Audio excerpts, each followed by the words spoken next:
আসসালামু আলাইকুম বন্ধুরা, আশা করি সকলেই ভালো আছেন। আজকে আমি আপনাদের মাগুর মাছ রান্না করে দেখাবো। এটা রান্না করা যতটা সহজ, খেতে কিন্তু দারুণ মজা। আর এইভাবে মাগুর মাছ রান্না করলে কেউ বুঝবেই না আপনি মাংসের তরকারি রান্না করেছেন না মাগুর মাছ। তো দেখতে পাচ্ছেন এখানে আমি কয়েক পিস মাগুর মাছ কেটে নিয়েছি। আমরা যেহেতু অল্প মানুষ তাই অল্প করেই নিয়েছি। তারপর এখানে আমি কাঁচামরিচ কেটে নিয়েছি, পেঁয়াজ কুচি নিয়েছি। এখন কড়াই বসিয়ে দিয়েছি চুলাতে। এখন সামান্য পরিমাণ আমি তেল দিয়ে নেব। তেলের মধ্যে এখন আমি তেজপাতা আর গোলমরিচ দিয়ে নেব। এখানে শুধু এই দুইটি উপকরণ দিব। তারপর এখানে আমি পেঁয়াজ কুচিগুলো দিয়ে দেব। তো পেঁয়াজ কুচিগুলো দিয়ে এখন আমি সামান্য পরিমাণ লবণ দেব। লবণ দিয়ে এখন নাড়াচাড়া দেব, তেলে ভালো করে মিশিয়ে নেব। তো এইভাবে রান্না করে দেখবেন, খেতে কিন্তু দারুণ মজা। কেউ বুঝবেই না আপনি মাগুর মাছ রান্না করেছেন নাকি অন্য কিছু।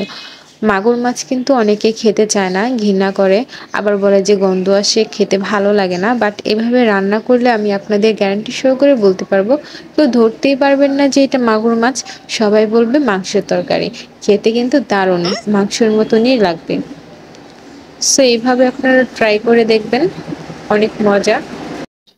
তো এখন আমার পেঁয়াজগুলো লাল লাল হয়ে গেছে। এখন বাকি মশলাগুলো দিয়ে নেব।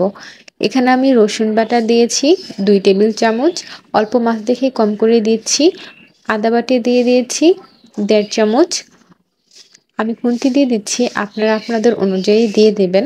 যতটুকু মাছ নেবেন সেই অনুযায়ী পরিমাণ মতন আপনারা মিশিয়ে নেবেন। তারপর আদা রসুনগুলো এখন আমি তেলে ভালো করে মিক্স করে হালকা একটু ভাজা ভাজি করে নেব। ভাজা ভাজি হয়ে গেলে তারপর এখন আমি বাকি মশলাগুলো দিয়ে নেব। তো দেখতে পাচ্ছেন একটু তেলে কষিয়ে নিয়েছি। এখন আমি গরম মশলার ফাঁকি দিয়ে নেব। আপনারা চাইলে গরম মশলার ফাঁকি না দিয়ে এখানে কিন্তু দারচিনি এলাচও দিতে পারেন। বাট আমার কাছে গরম মশলার ফাঁকি ছিল, সেজন্য মাছের তরকারিতে গরম মশলার ফাঁকিটাই দিয়ে দিলাম। তারপর এখানে আমি মাংসের মশলা দিয়েছি 1 টেবিল চামচ। আর এখানে দিয়েছি ভাজের ফাঁকি 1 টেবিল চামচ, হলুদের ফাঁকি 1/2 চামচ। কারণ যেহেতু মাংসের মশলা হলুদ কালার, সেজন্য আমি কম করে দিয়েছি। তারপরে দিয়েছি মরিচের ফাঁকি 1 চামচ। দিয়ে ভালো করে তেলে নাড়াচাড়া দিয়ে একটু কষিয়ে এখানে সামান্য পরিমাণ পানি দিয়ে আবারও কষিয়ে নেব। তো আমার ভিডিও যদি আপনাদের ভালো লাগে অবশ্যই ভিডিওতে লাইক করবেন, কমেন্ট করে জানাবেন কেমন লেগেছে। আর আমার চ্যানেলটা প্লিজ আপনারা সাবস্ক্রাইব করে রাখবেন, আমার পাশে থাকবেন, সুস্থ থাকবেন। তো এখন আমি এখানে তেলে ভালো করে এগুলো কষিয়ে নেব পানি দিয়ে।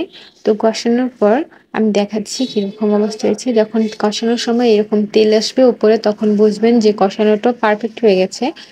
তেল ওঠা আগ পর্যন্ত কিন্তু মাছ দিবেন না, হলে এটা কষানো হবে না। ভালো করে না কষিয়ে দিলে কিন্তু মশলার গন্ধ আসবে, খেতে ভালো লাগবে না। তো আমি ভালো করে কষিয়ে ভালো করে তারপরে দেখতে পাচ্ছেন এখানে মাগুর মাছগুলো দিয়ে নিয়েছি। এখন আমি মাগুর মাছগুলো আবারও এই মশলার সাথে কষিয়ে নেব। এখন কিন্তু আমি কোনো পরিমাণ পানি দেব না, পানি ছাড়াই এখন আমি মশলাতে কষিয়ে নেব। তো কষানো হয়ে গেছে, দেখতে পাচ্ছেন। এখন আমি নাড়াচাড়া দিচ্ছি ভালো করে কষিয়ে। এখানে আমি প্রায় 2 মিনিটের মতন কষিয়ে নিয়েছি। কষানোর পরে এখন আমি এখানে পানি অ্যাড করে নেব পরিমাণ মতন। যতটুকু আমি পানি রাখবো, ঝোল রাখবো, ততটুকু আমি এখানে পানি দেব। তো এখানে আমি পানি দিয়ে নিয়েছি। আর হ্যাঁ, মাগুর মাছটা কিন্তু বেশি ঝোল কিন্তু ভালো লাগে না, আবার বেশি শুকনাও। শুকনো খেতে পারেন, বাট বেশি শুকনো আবার বেশি ঝোল ভালো লাগে না। তো আমি মাখা মাখা করে নেব। মাখা মাখা হলে ভাত দিয়ে খেতে কিন্তু দারুণ মজা লাগে। দেখতে পাচ্ছেন বলক এসে পড়েছে। এখন এখানে আমি কাঁচামরিচগুলো দিয়ে নিয়েছি। তারপর একটু নাড়াচাড়া দিয়ে নিলাম। কাঁচামরিচগুলো একটু ভেতরে দিয়ে আবার ঢেকে দিলাম। এখন ঢাকার পর ভালো করে যখন বলক আসবে, তো দেখতে পাচ্ছেন ভালো করে বলক এসে এখন আমি নাড়াচাড়া দিয়ে এখানে আমি লাস্টে নামানোর আগে জিরার ফাঁকি দিয়ে নেব। তো দেখতে পাচ্ছেন জিরার ফাঁকি দিয়েছি। জিরার ফাঁকিটা দিলে কিন্তু তরকারিতে আরো সুন্দর গ্রান আসে, খেতেও ভালো লাগে।